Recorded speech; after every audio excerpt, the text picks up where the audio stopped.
दोस्तों, good evening. कैसे हैं सभी लोग। तो दोस्तों आज 2025 का पेट फर्स्ट शिफ्ट का हो चुका है। तो चलिए देखते हैं 2025 में फर्स्ट शिफ्ट में 6 तारीख के फर्स्ट शिफ्ट में कौन कौन से प्रश्न पूछे गए, हम उस पर चर्चा करेंगे। हम क्या करेंगे, उस पेपर पे चर्चा एनालिसिस करेंगे कि पेपर क्वेश्चन कैसे आए थे, क्वेश्चन का लेवल क्या था। तो दोस्तों क्वेश्चन जो हमारा था इसे हम ना ही ज़्यादा टफ कह सकते हैं और ना ही ज़्यादा इजी कह सकते हैं, क्योंकि कुछ क्वेश्चन ऐसे थे जो डाउट भरे हुए थे। ठीक है, तो आज हम क्या करेंगे, अपनी इस वीडियो में पूरा पेपर क्या करेंगे, इसमें हम डिस्कशन करेंगे। तो चलिए दोस्तों, बिना देरी के हम उस क्वेश्चन को सॉल्व करते हैं।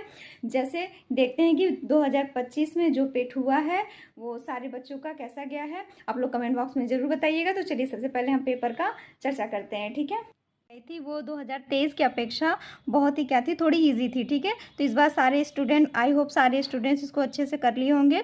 जैसे इसमें आप फर्स्ट वाला जो हमारा जो दिया है DI, इसमें पहला क्वेश्चन कह रहा है, यदि जून में निर्मित व्हील कुर्सियों की संख्या मार्च में निर्मित व्हील कुर्सियों की संख्या का 5/8 है और मार्च और जून में निर्मित ऑफिस कुर्सियों की संख्या का अनुपात 5:3 है। ठीक है, तो जून में निर्मित कुर्सियों की संख्या ज्ञात कीजिए। तो इसका कितना हो जाएगा, 550 हो जाएगा। कितना हो जाएगा, 550 हो जाएगा। ठीक है, तो दोस्तों इसमें दूसरा क्वेश्चन पूछा था, मार्च में निर्मित व्हील कुर्सियों की संख्या और अप्रैल में निर्मित व्हील कुर्सियों की संख्या के बीच अंतर। तो दोनों का जब निकाल के अंतर करेंगे तो इसका कितना आ जाएगा, 450 आ जाएगा। ठीक है दोस्तों, अब क्या करेंगे हम, इसका तीसरा क्वेश्चन इसमें पूछा था मई में। ठीक है, पूछा था मई में निर्मित व्हील कुर्सियों की संख्या और जनवरी में निर्मित ऑफिस कुर्सियों की संख्या कितनी है। तो इसका रेशियो जो आएगा, इसका अनुपात जो पूछा था, इसका 5 कितना हो जाएगा, 5:3 हो जाएगा। ठीक है, अब इसमें जो दिया है हमारा चार मतलब फोर्थ वाला क्वेश्चन पूछा था, अप्रैल में निर्मित ऑफिस कुर्सियों की संख्या फरवरी और अप्रैल में निर्मित कुर्सियों की संख्या के बीच कितने का प्रतिशत है। तो इसमें 50-50 का परसेंट आएगा। ठीक है, निकालेंगे तो कितना हो जाएगा, 50-50 का परसेंट हो जाएगा।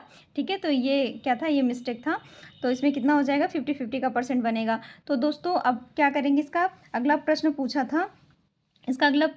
था, कि 5 जनवरी में निर्मित कुल कुर्सियों में 20% कुर्सियां नहीं बिकी। यदि जनवरी में नहीं बिकी ऑफिस कुर्सियों की संख्या और व्हील कुर्सियों की संख्या का अनुपात 5:4 है, जनवरी में बेची गई व्हील कुर्सियों की संख्या कितनी है। तो इसमें जो जनवरी में जो बिकी थी उसकी कुर्सियों की संख्या हमारी कितनी आ जाएगी, 690 थी। ठीक है दोस्तों, अब बात कर लेते हैं इसका तीसरा जो पूछा था। अब तो ये हमारा एक DI से जो 5 प्रश्न पूछे गए थे, तो ये कंप्लीट होता है। अब हम आते कुछ GS के प्रश्न थे। जैसे दोस्तों इसमें GS में पूछा था, ऊँट अपने में वसा जमा करता है। तो ऊँट कहाँ, पाद मतलब पैर, पेट मतलब पेट, पैर मतलब पैर। ठीक है, तो इन सब में ना करके वो कहाँ, अपने हौद में करता है। ठीक है, कुबड़ में करता है, वसा जमा करता है। ठीक है, उपभोक्ता अधिकार दिवस कब मनाया जाता है, तो ये 15 मार्च को मनाया जाता है। अब इसमें 16वां क्वेश्चन पूछ रहा है, चंद्रयान 3 किस वर्ष प्रक्षेपित किया गया था। तो ये किया गया था 2023 में। ठीक है, 20 सितंबर 2023 में किया गया था। ठीक है, अब चलिए नेक्स्ट क्वेश्चन देख लेते हैं। चलिए दोस्तों, इसमें क्या कह रहा है कि DTM के किस चरण में सबसे तेज जनसंख्या वृद्धि देखी गई है। तो सबसे तेज जनसंख्या वृद्धि किस में देखी गई है, तो ये देखी गई है चरण 2 में। किस में देखी गई है, चरण 2 में। चलिए दोस्तों, तो इसमें चरण 2 हो जाएगा। अगला, पुरुष सूक्त जो 4 वर्णों की उत्पत्ति की व्याख्या करता है, किस वैदिक ग्रंथ में संबंधित है, मतलब किस वैदिक ग्रंथ में संबंधित। तो ये किस में हो जाएगा, ऋग्वेद में हो जाएगा। ठीक है दोस्तों, अब अगला क्वेश्चन क्या कह रहा है, इसमें अगला क्वेश्चन पूछा है, अंतर्राष्ट्रीय श्रम संगठन ILO का मुख्यालय कहाँ है। तो ये पूछा था, ये किसमें हो जाएगा, जिनेवा में हो जाएगा। ठीक है, जिनेवा। अगला क्वेश्चन पूछा था, देश के पर्यावरण का संरक्षण और सुधार तथा वनों और वन्य जीवन की सुरक्षा, ये कौन से आर्टिकल से है। तो ये आर्टिकल 48A से है। ठीक है, किससे है, आर्टिकल 48A से। तो दोस्तों इसमें कितना हो जाएगा, इसका ऑप्शन नंबर बी हो जाएगा, 48A हो जाएगा। अगला क्वेश्चन क्या पूछा था, भारतीय संविधान के किस अनुच्छेद के अनुसार संघ की कार्यकारी शक्ति राष्ट्रपति में निहित होती है। तो राष्ट्रपति की जो शक्ति निहित होती है ये आर्टिकल 53 में होती है। ठीक है, अब अगला क्वेश्चन पूछा था एशियाई खेल कितने वर्षों में एक बार आयोजित होता है। तो ये एशियाई खेल 4 वर्षों में एक बार आयोजित होता है। तो ये तो सभी का सही होगा। ठीक है, अगला क्वेश्चन क्या कह रहा है दोस्तों, कह रहा है कि 5 जनवरी 2025 को भारतीय तट रक्षक बल के निम्नलिखित में से किस शिपयार्ड द्वारा 2 स्वदेशी रूप से डिजाइन और निर्मित तीव्र गति पोत इसमें अमूल्य है। तो ये गोवा शिपयार्ड लिमिटेड में, किसमें है, गोवा शिपयार्ड लिमिटेड में पूछा गया है। ठीक है, इसका आंसर क्या हो जाएगा, बी वाला हो जाएगा। ठीक है दोस्तों, ये क्वेश्चन पूछा था हड़प्पा सभ्यता से। तो हड़प्पा सभ्यता किस युग से संबंधित है। तो हड़प्पा सभ्यता ये कांस्य युग से संबंधित है। ठीक। अगला क्वेश्चन पूछा था कि वह प्रश्न जिसका कोई सदस्य में मौखिक उत्तर चाहता है तो जिसे तारांकित चिन्ह द्वारा पहचाना। तो ये प्रश्न में ही जब आप इसका तारांकित छिपा था तो इसका आंसर भी क्या हो जाएगा, तारांकित हो जाएगा। ठीक है। अब हम अगला क्वेश्चन इसमें पूछा था 26 पूछा था। तो 26 में क्या था, 26 में था कि जैसे ये पॉइंट 14.5 करके 172 दिया था तो एक अंक पे ये लगाया था। जब यहाँ 2 अंक पे इधर खिसका दिया है तो क्या करेंगे, एक जीरो लगा देंगे। जब एक जीरो लगाएंगे तो हमारा क्या हो जाएगा, 17.2 हो जाएगा। क्या आ जाएगा, 17.2 हो जाएगा। ठीक है। अगला प्रश्न क्या, तो दोस्तों ये 27 नंबर का क्वेश्चन पूछा था कि पूर्व राष्ट्रपति जिमी कार्टर 100 वर्ष की आयु में इनके निधन हो गया। तो ये मुझे अभी याद नहीं आ रहा, तो आप लोग कमेंट बॉक्स में बताइएगा कि इसका आंसर क्या होगा। ठीक है, इसका आंसर क्या होगा आप लोग कमेंट बॉक्स में ज़रूर बताइएगा। तो चलिए अगला प्रश्न देखते हैं। कह रहा है कि अविकसित अर्थव्यवस्था का अर्थ क्या था। तो अविकसित अर्थव्यवस्था कब होती है, जब वे देश जहाँ प्रति व्यक्ति वास्तविक आय क्या होती है, वास्तविक आय उससे क्या होती है, कम होती है। तो इसका ऑप्शन नंबर डी सही हो जाएगा। ठीक है। चलिए अगला क्वेश्चन क्या पूछा था उस पर देखते हैं। तो दोस्तों ये इंग्लिश का प्रश्न है। तो इंग्लिश का प्रश्न में हम डायरेक्ट इसका आंसर करवा रहे हैं क्योंकि अभी हमारे पास उतना व्यवस्था है नहीं, तो हम बस पेपर से ही रिकॉल करवा रहे हैं। तो ये चीज़ें, तो चलिए इसका आंसर सिर्फ होगा, क्या होगा, जैसे अकॉर्डिंग टू द पैसेज के अकॉर्डिंग इसका individuals start improving the management, मतलब टाइम मैनेजमेंट पूछा है। जब टाइम मैनेजमेंट की बात करेंगे तो यहाँ पे फर्स्ट क्या हो जाएगा, by creating to this list and advice detection, ये हो जाएगा। ठीक है। और इसके बाद फर्स्ट हो जाएगा, कह रहा है कि what is the main purpose of the passage, इस पैसेज का मेन पर्पस क्या है। तो ये इसमें टू एक्सप्लेनेशन द क्वेश्चन, ये नहीं होगा क्योंकि टाइम की बात की गई है। तो इसमें क्या हो जाएगा, हाईलाइट इम्प्रूव दिस टाइम, यानी कि टाइम पे हाईलाइट किया गया है। ठीक है। तो सी ऑप्शन सही हो जाएगा। अगला प्रश्न जैसे 31 का दिया है, इन दी फिल ब्लैंक, कह रहा है कि इन fill in the blank with the correct option, correct option fill करना है। तो व्हाट इसके अंदर क्या आएगा, फॉर ब्रेकफास्ट। तो ब्रेकफास्ट जो हैविंग लगा हुआ है, हैविंग सही होता, लेकिन यहाँ पे आर यू यूजुअली दे दिया, यूजुअली हैविंग दिया है। तो दो हैविंग होता है, एक खाने वाला भी हैविंग होता है, लेकिन इसमें क्या करेंगे, what do you usually you have हो जाएगा। ठीक है। तो ऑप्शन नंबर इसका क्या हो जाएगा, बी सही हो जाएगा। थर्ड क्वेश्चन क्या कह रहा है कि चूज दी वर्ड। ठीक है। इसमें क्या करना है कि कह रहा है कि choose the word substitution for the 5 option given below. तो 5 ऑप्शन दिया गया है। अ ग्रुप ऑफ पर्सन, ठीक है, वर्किंग्स ऑन अ शिप, मतलब 5 क्या है, 5 उसको ग्रुप बताना है। तो कह रहा है कि एयरक्राफ्ट, एयरक्राफ्ट का आप लोग स्टॉप मत लगाइएगा, ठीक है, क्योंकि कुछ लोग लगाए भी होंगे। तो यहाँ पे इसका क्या हो जाएगा, स्क्रू हो जाएगा। ठीक है। और 33 का इसका दिया था, कह रहा है कि इसको क्या, ये जंबल वर्ड में दिया है, इसको क्या करना है, इसको मतलब अरेंज करना है। तो इसमें क्या हो जाएगा, रामा में बी इन दी गार्डन, यानी रामा में भी क्या हो जाएगा, इन दी गार्डन। आई होप ये चीज़ें क्लियर हो रही होगी। तो चलिए अगला प्रश्न क्या पूछा था उसको देखते हैं। तो दोस्तों ये तो इंग्लिश के हमारे कंप्लीट हो गए। अब आते हैं जी के में। ठीक है। यहाँ पे क्या कह रहा है, बुद्ध ने किस उम्र में परिनिर्वाण का मतलब होता है परिनिर्वाण किया था। तो ये 80 वर्ष की अवस्था में उन्होंने किया था। ठीक है। अगला क्वेश्चन मैथ से था। तो इसमें कह रहा है कि यदि एक्स और वाई का सहअभाज्य उनका एलसीएम, ये तो सबका सही होगा। एलसीएम कितना हो जाएगा, एक्स और वाई। अगर एचसीएफ की बात करता तो एचसीएफ अगर यहाँ पे होता तो 1 हो जाता है। ठीक है।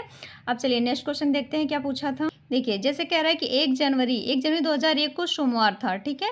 तो 31 माने 31 दिसंबर 2001 को सप्ताह का कौन सा दिन था। तो जब 1 जनवरी को स्टार्ट हो गया, दो सन भी वही है 1 जनवरी, इसके बाद पूछ रहा है तो इसका लास्ट वाला भी क्या होगा, सोमवार ही होगा। तो ये दोनों क्या हो जाएंगे, इसके गलत हो जाएंगे। ठीक है। तो भारत के राज्यसभा के पदेन अध्यक्ष कौन होते हैं। तो ये होते हैं उपराष्ट्रपति होते हैं। ठीक है। कौन होते हैं, उपराष्ट्रपति होते हैं। तो ऑप्शन नंबर सी इसका राइट आंसर हो जाएगा। अगला क्वेश्चन कह रहा है कि कह रहा है कि आसिया का प्रीमियस खाद्य एवं पेय, यानी कि F&B व्यापार प्रदर्शन इंडेक्स फूड 2025 का 8वां संस्करण कहाँ आयोजित हुआ था।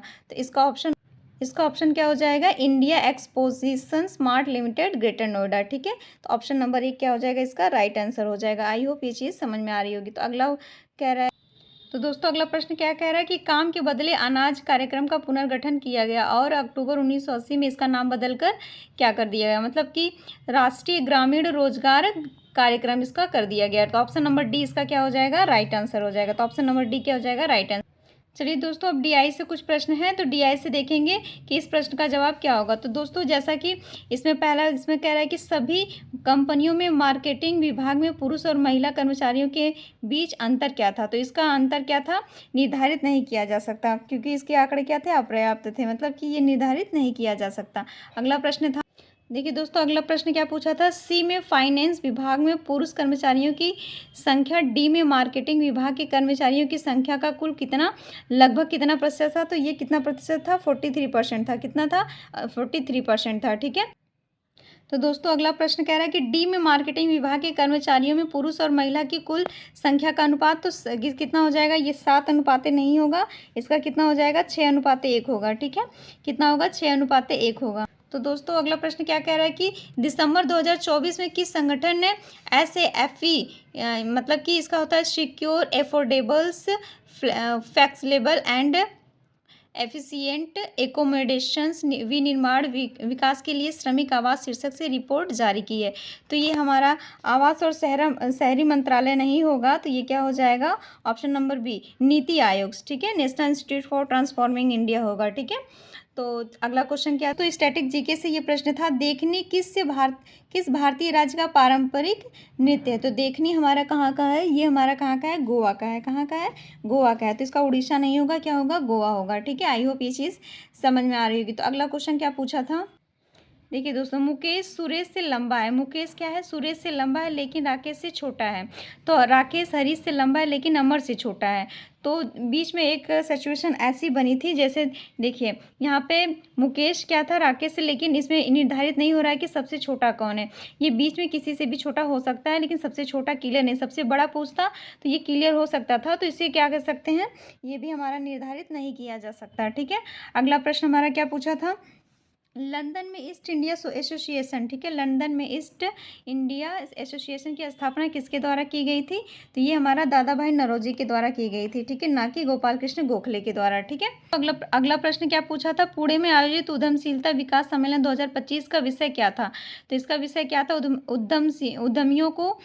उद्यमियों को सशक्त बनाना और पशुधन अर्थव्यवस्था में बदलाव करना। तो ये हमारा क्या हो जाएगा, राइट आंसर। तो ये कभी कभी क्वेश्चन नहीं समझ में आते तो आप लोग ऑप्शंस कटिंग करके कर लिया करिए। उससे क्या होता है कि हमारा ऑप्शन क्या होते हैं कि अगर हम लोगों ने ऑप्शन एलिमिनेशन करना सीख गए तो 2 कटिंग से हमारे 50-50 का चांसेस बन जाते हैं। ठीक है। तो कभी कभी क्या होता है कि हम ऑप्शन से भी चीज़ें को क्लियर कर सकते हैं। ठीक है।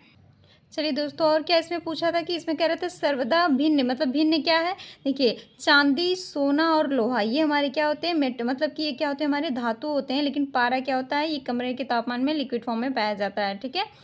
तो हमारे इसमें से डिफरेंस क्या है, पारा है। ठीक है। तो इसका क्या हो जाएगा, सबसे बड़ी 3 अंकों की संख्या और सबसे छोटी 2 अंकों की संख्या के बीच डिफरेंस निकालेंगे तो हमारे कितना हो जाएगा, 389, मतलब कि ऑप्शन नंबर सी जाएगा, 389 आएगा। ठीक है। अगला प्रश्न पूछा था, कांच और सिरेमिक सॉरी, इसमें ऑप्शन नहीं पढ़ रहे हैं। तो देखिए एसिड को किस पदार्थ में मतलब कि बर्तनों में रखा जाता है। देखिए अगर हम इसमें रबड़ और कार्डबोर्ड में रखते हैं ये भी जल जाएगा, लकड़ी और कागज़ पे रखेंगे ये भी जल जाएगा, धातु और प्लास्टिक ये भी जल जाएगा। तो बचा किसमें, अक्सर देखिए आप लोग एसिड किस में रखा जाता है, कांच की बोतल में रखा जाता है और सिरेमिक में। ठीक है। तो इसका ऑप्शन नंबर 1 सही हो जाएगा। ठीक है। और अगला क्वेश्चन क्या है, देखिए दोस्तों, अगला क्वेश्चन कह रहा है आदि पुराण किस तीर्थंकर की संत चरित है। तो आदि पुराण, ठीक है, तो आदि पुराण महावीर से ना होके किससे हो जाएगा, ये हमारे आदिनाथ से हो जाएंगे। ठीक है, क्या हो जाएगा, आदिनाथ, ऑप्शन नंबर बी सही हो जाएगा। दोस्तों अब इसमें क्या कुछ हिंदी के प्रश्न दिए थे, तो हिंदी के प्रश्न इस बार हिंदी का पैरा ऐसा आया था कि आप उसको पढ़ के आसानी से उसका आंसर निकाल सकते थे। ठीक है। तो ये इतना बड़ा हमारा क्या था, पैरा था। अब क्या करेंगे, डायरेक्ट इसके आंसर को यहाँ पर देखेंगे। तो इसमें सब पहले वाले में क्या था, भलाई। ठीक है। इसमें क्या कह रहा है कि आनंद की श्रेणी में कोई शुद्ध मनोविज्ञान नहीं, मतलब मनोविकार नहीं है जो पात्र की हानि की उत्तेजना करे, पर दुख की श्रेणी में ऐसा मनोविकार है जो पात्र की भलाई की उत्तेजना करे। तो इसमें क्या हो जाएगा, भलाई हो जाएगा। ठीक है। ये आप क्या करेंगे, इसको जब पैरा पढ़ेंगे तो आपको यहाँ से आंसर मिल जाएंगे। ठीक है। जैसे यहाँ पे क्या कह रहा है कि यहाँ पे भलाई करते हैं, क्या करते हैं, भलाई, यहाँ पे मिल गया तो ये हमारा क्या हो जाएगा, यहाँ से इस भलाई की उत्तेजना करते हैं। देखिए भलाई यहाँ भी है, इस पात्र की भलाई, भलाई यहाँ पे मिल जाएगा। तो हमारा ऑप्शन क्या हो जाएगा, ऑप्शन नंबर सी इसका सही हो जाएगा। ठीक है।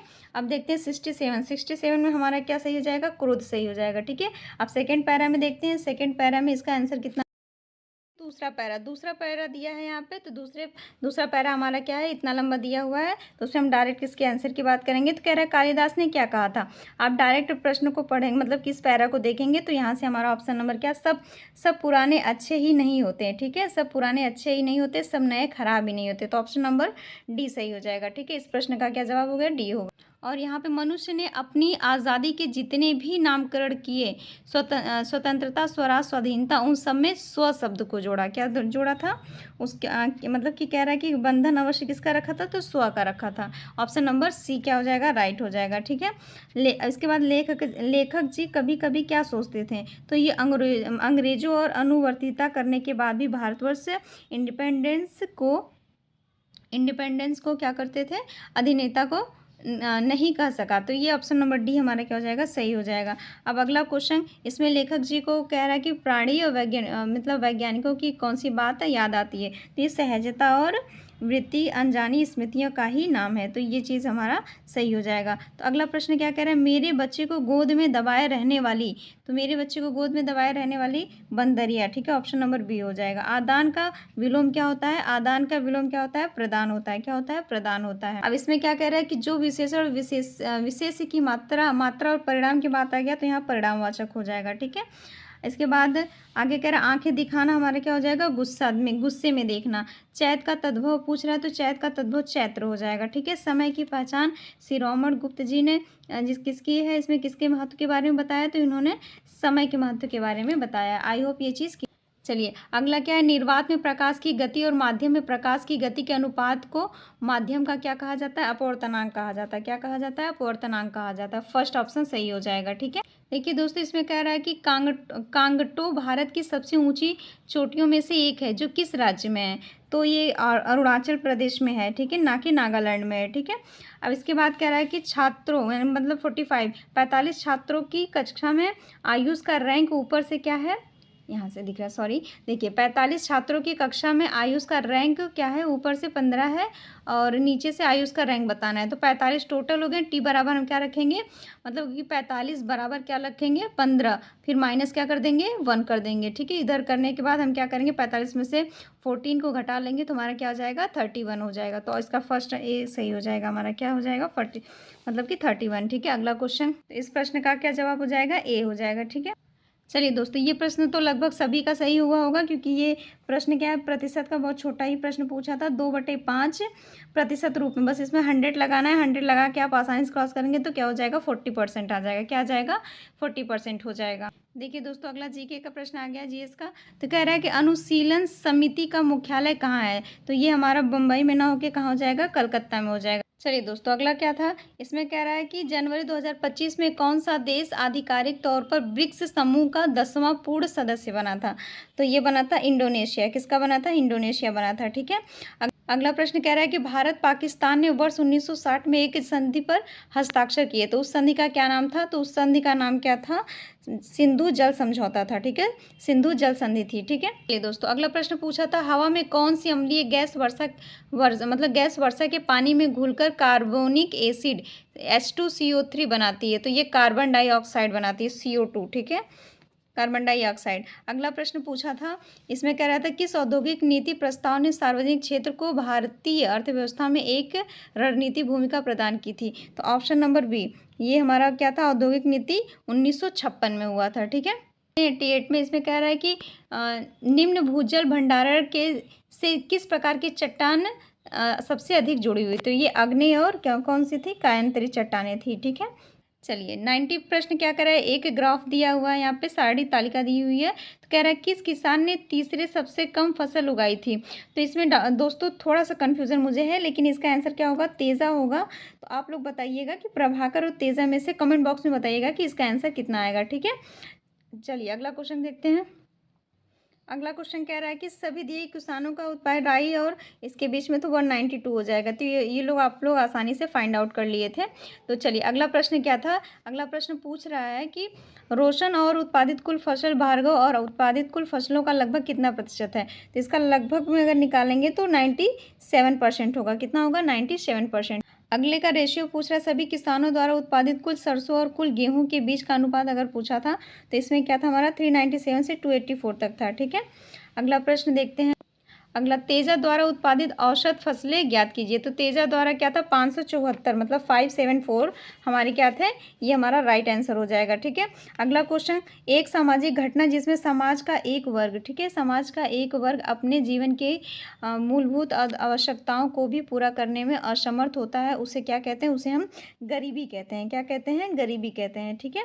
और इसमें देखिए, विश्व की सबसे लंबी नदी कौन सी है। अगर विश्व की सबसे लंबी नदी पूछे तो हमारी नाइल का मतलब नील नदी।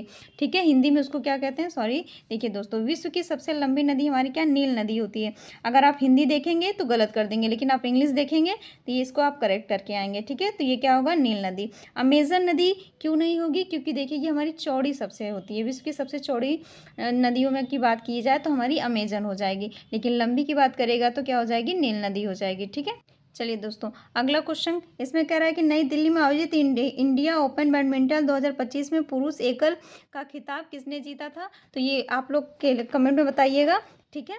और इसको आप लोग क्या करिए, आप लोग ने क्या करके आया है, इसको आप लोग कमेंट बॉक्स में बताइएगा कि इस प्रश्न का कौन सा ऑप्शन आप लोग ट्रिक करके आए हैं। ठीक है। चलिए अगला प्रश्न, गुड़हल पौधे का मतलब कि गुड़हल के पौधे का फूल है तो ये क्या है, उभयलिंगी है। ठीक है, ये क्या है, मतलब बाइसेक्सुअल है। ठीक है। अब हम क्या करेंगे, नेक्स्ट क्वेश्चन देख चाहता है। यहाँ पे राजधानी से एक प्रश्न आया था, लीबिया। लीबिया की राजधानी क्या है, त्रिपोली है। क्या है, त्रिपोली है। ठीक है। और भारत के अगला मतलब लास्ट वाला प्रश्न हमारा क्या पूछा था, भारत के विभाजन को ब्रिटिश सरकार द्वारा स्वीकार किए जाने की घोषणा कब हुई थी। तो ये हमारा क्या, लॉर्ड माउंटबेटन के द्वारा हुआ था। किसके द्वारा हुआ था, लॉर्ड माउंटबेटन के द्वारा हुआ था। तो इस बार गांधी के आंदोलन से एक भी प्रश्न देखने को नहीं मिले थे और न ही इंडेक्स के प्रश्न आए थे। तो दोस्तों, कैसा रहा पेपर, कितना आप लोग का बन रहा है, कितना आप लोग के क्वेश्चन सही हो रहे हैं, तो आप लोग कमेंट बॉक्स में ज़रूर बताइएगा। थैंक यू दोस्तों, थैंक्स फॉर वॉचिंग।